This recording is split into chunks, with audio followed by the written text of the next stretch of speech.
Hello friends welcome to my new blog. তো আজকে আমি তোমাদের দেখাবো কি এক পুনপায়া পাগোডা। তো পাগোডার নামটা শুনে একটুখানি খটোমটোই লাগবে। এই যে সামনে দেখো একজন তাল বিক্রি করছে। হঠাৎ করে বিদেশে তাল দেখে আমার সেই তাল মিলা গানটার কথা মনে পড়ে গেল। আর প্রত্যেকটি পাগোডাই এখানে অনেকটা বড় জায়গা নিয়ে তৈরি, তো সেটা আর নতুন করে কিছু বলার নেই। তো পাগোডায় উঠতেই সামনে দেখো দুদিকে অনেক কিছু বিক্রি হচ্ছে, এই যেমন হাতের ব্রেসলেট, গলার হার, পুজোর সামগ্রী, আরও অনেক কিছুই ছিল এখানে। তো আমি এই জিনিসগুলো দেখছিলাম। তো তারপরে এগুলোকে স্কিপ করে সোজা গটগট করে সিঁড়ি দিয়ে হেঁটে রওনা দিলাম সামনে পাগোডা দেখার উদ্দেশ্যে। তার কারণ এখানে আমি একাই পড়েছিলাম, আমার বর আর তার সঙ্গী সাথীরা অনেক আগেই এগিয়ে চলে গেছে। তো পাগোডা ওঠার মুখেই একটা বোর্ডের মধ্যে অনেক কিছু বার্মিজে লেখা ছিল, যেগুলোর আমি একটা কিছুই বুঝতে পারছিলাম না। আর অন্যান্য পাগোডার মতোই এখানে ডোনেশন ক্যাম্পের মতো ডোনেশন বক্স ছিল। আর এই যে সামনেই দেখো কি সুন্দর দৃশ্য দেখা যাচ্ছে, যেটার অপেক্ষায় এতক্ষণ তোমাদের সাথে বকবক বকবক করে যাচ্ছি। কি দারুণ না দেখতে, অসাধারণ। তোমরা যদি কেউ মিয়ানমারে আসো অবশ্যই বাগো আসবে, আর এলে এই পাগোডাগুলো অবশ্যই ট্যুর করো, আর না হলে ভীষণ ভীষণ মিস করে যাবে। এত সুন্দর মানে জিনিসগুলো, আর ভীষণ রোদ ছিল, তো ক্যামেরাটা মাঝে মাঝেই অন্ধকার হয়ে যাচ্ছিল ভিডিওগুলো। আর পায়ের তলায় ছ্যাঁকা খেতে খেতে ভিডিও বানানোর যে কী এক্সপিরিয়েন্স, যারা বানিয়েছে তারাই বুঝবে। তো একরকম ছোটাছুটি করে খুব দৌড়াদৌড়ি করে এই ভিডিওটা বানানো হয়েছে। তো দেখো কি সুন্দর, আর অসম্ভব সুন্দর সুন্দর এখানে ফুলদানিগুলো ডিজাইন করে বানানো হয়েছে।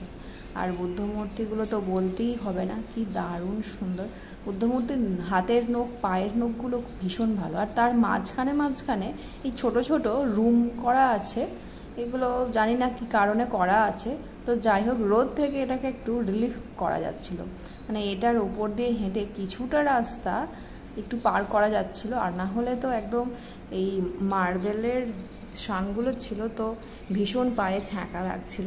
আর একটা বুদ্ধ মূর্তির কিছু কাজ চলছিল, যে কারণে সামনে কিছুটা বাঁশ টাস টাঙানো ছিল এখানে।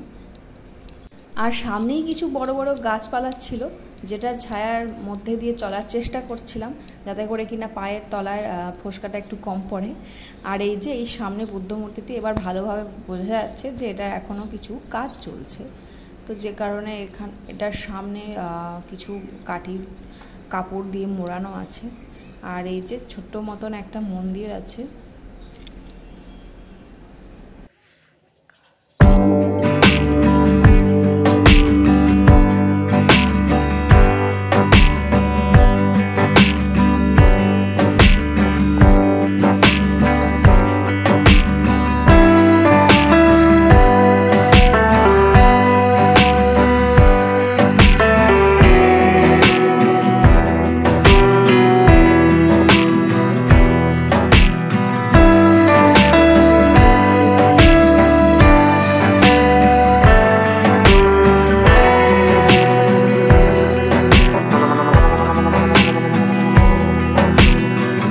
আর অনেক দিন পরে তাল দেখে এই যে তাল শ্বাস কেনা হয়েছে, এখানে খাওয়া দাওয়া চলছে। আর গাড়ি করে যেতে যেতে দেখলাম হঠাৎ করে কিছু একটা রিচুয়াল চলছিল সেখানে।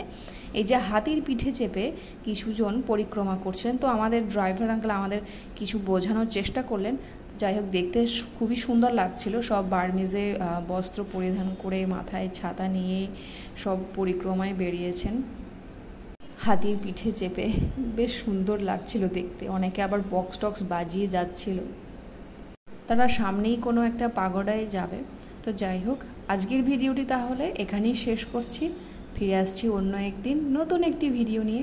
আর আমার ভিডিওগুলি ভালো লেগে থাকলে please like, comment, share, subscribe করে দিও। আজকে এখানকার মতোই টাটা।